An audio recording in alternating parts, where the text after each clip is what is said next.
എറണാകുളത്ത് കല്ലൂരിൽ രാത്രി ഉണ്ടായ സംഭവം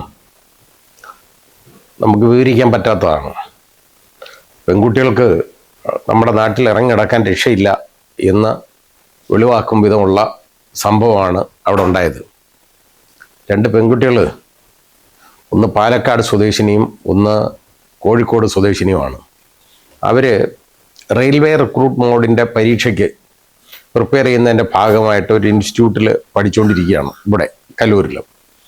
അപ്പോൾ അവർ അവരുടെ താമസ സ്ഥലത്ത് നിന്നും രാവിലെ ഈ പഠിച്ച് കഴിഞ്ഞപ്പോൾ അവർക്കൊരു ചായ കുടിക്കണമെന്ന് തോന്നി. സ്ഥിരമായിട്ട് അങ്ങനെ പോകാറുണ്ട്. 4:30 മണിക്ക് ഇറങ്ങി.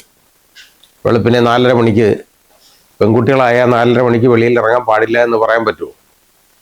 ആ പറയുന്നത് തെറ്റാണ്. ആണുങ്ങൾക്ക് അതിൻ്റെ അവകാശം ഉണ്ടെങ്കിൽ അതേ തത്തുല്യമായ അവകാശമാണ് പെൺകുട്ടികൾക്കും നമ്മുടെ രാജ്യത്തുള്ളത്. നമ്മുടെ ഭരണഘടന വിഭാവനം ചെയ്യുന്നത് അത് തന്നെയാണ്. അവർക്ക് ഇക്വാളിറ്റി, തുല്യത എന്ന് പറയുന്ന എല്ലാ കാര്യത്തിലും വേണം. ഈ വിവേചനം അവരോട് കാണിക്കുന്നത് ശരിയല്ല. ഈ പെൺകുട്ടികൾ ഇറങ്ങി വന്നപ്പം അവിടെ ഒരു ലോഡ്ജ് നടന്ന ഒരുത്തനുണ്ട്, ഒരു അക്ബർ എന്ന് പറയുന്ന ഒരുത്തൻ. അവൻ്റെ ലോഡ്ജിലുള്ള കുറേ അവരുടെ അടുത്ത ജോലിക്കാരാണ്. അത് ഒരു 10 അംഗ സംഘം. അതിൽ 2 പെൺകുട്ടികളുമുണ്ട്. അതാണ് അതിനകത്ത് നമ്മൾ ആലോചിക്കേണ്ടത്. ഈ പെൺകുട്ടികൾ തന്നെ പെൺകുട്ടികൾക്ക് ശത്രുക്കളാവുന്നത് നമ്മൾ ആദ്യം കാണുകയാണ് ഇങ്ങനെയുള്ള കാര്യങ്ങളിൽ. ആ പെൺകുട്ടികൾ ഈ കുട്ടികളെ ആക്ഷേപിച്ചെന്ന് പറഞ്ഞു കഴിഞ്ഞാൽ ഏതാണ്ടൊക്കെ പറഞ്ഞവരെ ഒരു മനപ്രയാസം ഉണ്ടാക്കുന്ന വിധത്തിൽ സംസാരിച്ചു. അപ്പോൾ അവരത് റിയാക്ട് ചെയ്തു കഴിഞ്ഞുണ്ടെങ്കിൽ അതിലെ ഈ അക്ബർ എന്ന് പറയുന്നവൻ വന്ന് ഇതിലെ കോഴിക്കോട് സ്വദേശിനിയുടെ ദേഹത്ത് തൊടാനും അതിനെ ചീത്ത പറഞ്ഞുകൊണ്ട് തള്ളി മാറ്റാൻ ദേഹത്ത് തൊടാൻ വന്നു. അപ്പോൾ മറ്റേ പെൺകുട്ടി അതിൻ്റെ ഈ പാലക്കാട് സ്വദേശിനി ഇതിൻ്റെ ഫോണിൽ അത് റെക്കോർഡ് ചെയ്യാനായിട്ടൊന്ന് ശ്രമിച്ചു. അപ്പോൾ അവൻ ഇങ്ങോട്ട് തിരിഞ്ഞ് ആ കുട്ടിയുടെ കൈ പിടിച്ച് തിരിച്ചിട്ട് ആ ഫോൺ പിടിച്ച് പറിച്ച് റോഡിൽ എറിഞ്ഞു. എന്നിട്ട് ഒരു പെൺകുട്ടിയുടെ വസ്ത്രമൊക്കെ വലിച്ചേറി. അപ്പോൾ തറയെ വീണ ഈ കുട്ടിയെ എടുത്തിട്ട് ചവിട്ടി. അപ്പോൾ അതിൻ്റെയൊക്കെ CCTV ദൃശ്യങ്ങൾ നമുക്ക് മാധ്യമങ്ങളിലെല്ലാം വന്നു കണ്ടതാണ്. വളരെ അങ്കലാപ്പ്, നമുക്ക് പേടി തോന്നുന്ന രീതിയിലാണ് ഇവന്മാരുടെ പെരുമാറ്റം. അപ്പോൾ ഈ 10 അംഗ സംഘത്തിലുണ്ടായിരുന്ന 2 പെൺകുട്ടികളുണ്ടല്ലോ, അവർ ഇതിനെ തടയാനൊന്നും ശ്രമിച്ചില്ല, പ്രോത്സാഹിപ്പിച്ചുകൊണ്ട് നിൽക്കുകയാണ്. അതാ ഞാൻ പറഞ്ഞ സ്ത്രീകളുടെ ശത്രുക്കളാവുന്ന അവസരങ്ങളുണ്ടെന്ന്. അതാണ് നമ്മളിവിടെയും കാണുന്നത്. അതും പെൺകുട്ടികളല്ലേ. അപ്പോൾ ഇത് സംഭവം പ്രശ്നമാവും, കേസാവുമെന്ന് മനസ്സിലായി കഴിഞ്ഞപ്പം അവിടുന്ന് ഓടിക്കളഞ്ഞു. അതിലെ എന്തായാലും 3 എണ്ണത്തിനെ പിടികൂടിയിട്ടുണ്ട്. ഈ 1-ാം പ്രതിയായിട്ടുള്ള അക്ബർ എന്ന് പറയുന്നവനെ ഇതുവരെ പിടിക്കാൻ പറ്റിയിട്ടില്ല. അവൻ ഒളിവിലാണ്. അവൻ ഈ ലോഡ്ജ് നടത്തുന്നവനാണ്. അവന് എന്ന് ഒളിച്ചിരിക്കാൻ ഒക്കത്തില്ലല്ലോ. അവനെ ഇനി വെളിയിൽ വരണമല്ലോ. ഇത് ഏതായാലും ഈ കുട്ടികൾ ആശുപത്രിയിൽ പോയി, ജനറൽ ഹോസ്പിറ്റലിൽ പോയി ട്രീറ്റ്മെൻറ്റ് എടുത്തു. കാരണം ഇതിനെ ഒരുപാട് വളരെ വലിയ ഉപദ്രവം നടത്തിയിട്ടുണ്ട്. തറയിലിട്ട് ചവിട്ടി, അതിൻ്റെ നെഞ്ചത്തും ദേഹത്തും എല്ലാം ചവിട്ടി എന്നുള്ളതാണ്.